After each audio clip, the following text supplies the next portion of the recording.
तो वो कह रहे थे उनको देवदूत दिखाई पड़े और वहाँ एक सुरंग जा रही है। अगर आपके पास एक खास मात्रा में महारत हासिल है तो आप बड़े आराम से कूद सकते हैं और वापस आ सकते हैं। आप इस शरीर को थोड़ा बहुत आगे पीछे कर सकते हैं अगर आप चाहें तो। आप बहुत ढेर सारी चीजों को महसूस कर सकते हैं, बिल्कुल यही।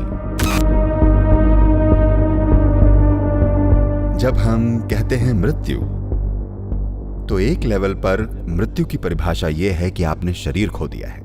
यही तो मृत्यु का मतलब है। तो मेरा मतलब, आइए दूसरे क्षेत्रों में नहीं जाते हैं, इससे आप बड़े चक्कर में पड़ जाएंगे। अब मृत्यु के निकट के अनुभव की बात है तो देखिए, जिस चीज को ध्यान कहा जाता है, हमारे पास एक विशेष प्रकार का ध्यान है जिसे शून्य कहा जाता है, जिसका मतलब शून्य का शाब्दिक अनुवाद खालीपन है। ये सही अनुवाद नहीं है, लेकिन कोई सटीक अंग्रेजी शब्द नहीं है। तो खालीपन है या कुछ ना होना है।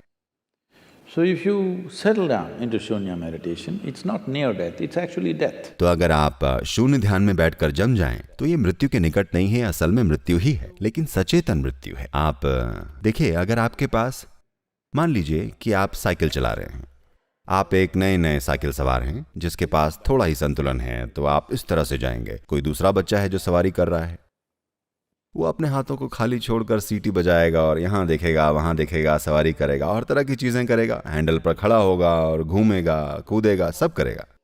क्यों? ये एक तरह की महारत है, एक खास संतुलन और महारत है। तब आप साइकिल से कूद सकते हैं और फिर से वापस आ सकते हैं, ये सब कुछ कर सकते हैं। इसी तरह अपने शरीर के साथ भी अगर आपके पास एक खास मात्रा में कुशलता है तो आप आसानी से कूद सकते हैं और वापस आ सकते हैं।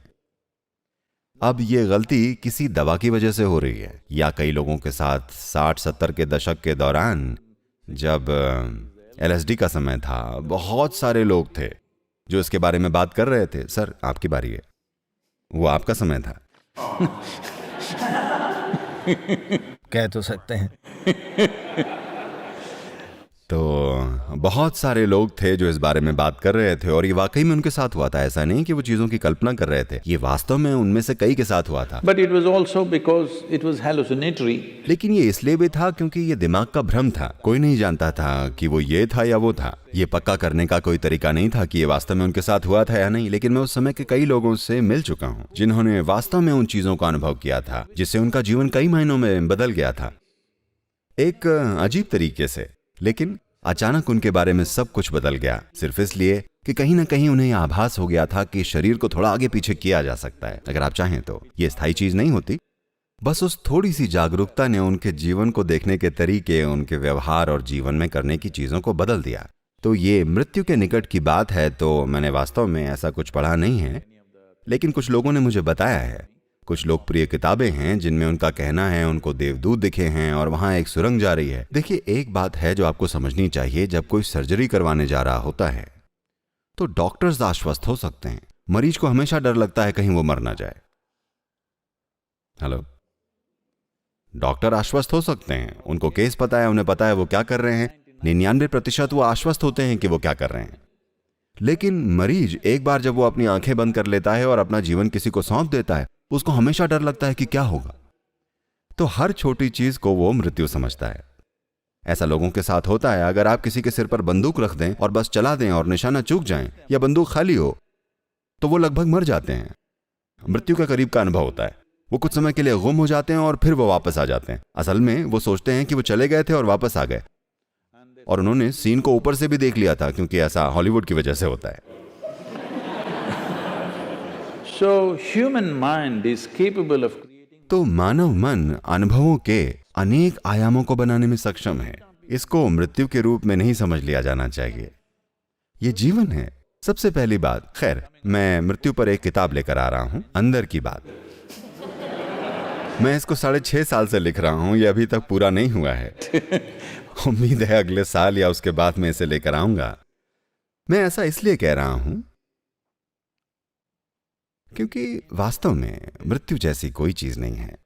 ये केवल जीवन, जीवन और जीवन है। इसका एक आयाम से दूसरे आयाम में, दूसरे आयाम से अगले आयाम में जाना है। तो अगर मैं एक आयाम को खो दूं तो ऐसा लगता है कि वो मर गया है। अभी ये एक मेडिकल फैक्ट है कि उनका कहना है कि लगभग 15 दिन में आप अपने मौजूदा शरीर का 7 किलो वजन खो देते हैं और कुछ नया उसकी जगह ले चुका होता है।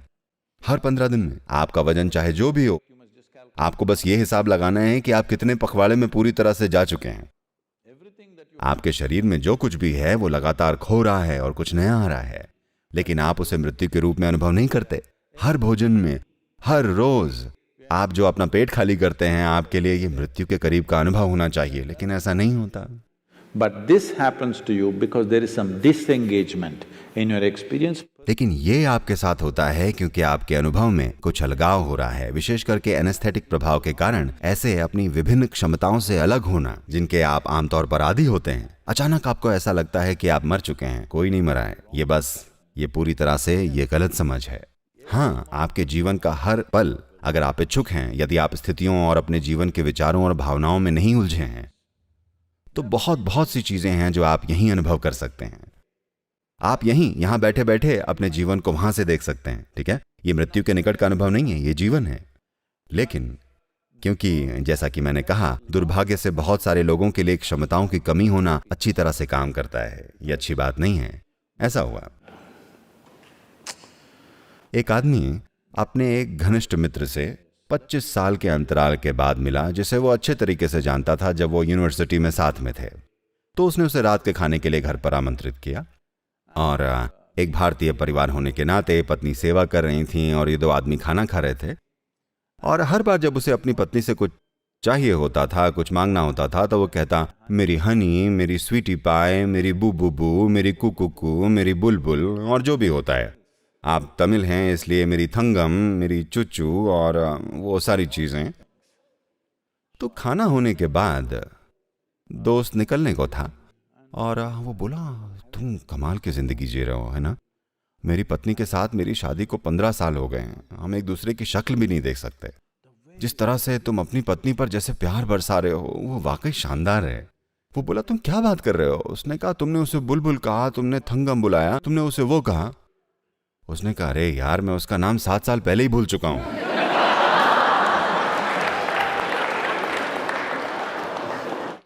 क्षमताओं का नुकसान दुर्भाग्य से बहुत सारे लोगों के लिए बहुत अच्छा काम करता है, क्योंकि वो अपनी क्षमताओं से पीड़ित हो रहे हैं। लाखों वर्षों के विकास के बाद जो सबसे बड़ी क्षमताएं हमारे पास आई हैं, दुर्भाग्य से हम उनसे पीड़ित हैं, क्योंकि हमने यूजर मैनुअल को नहीं पढ़ा है।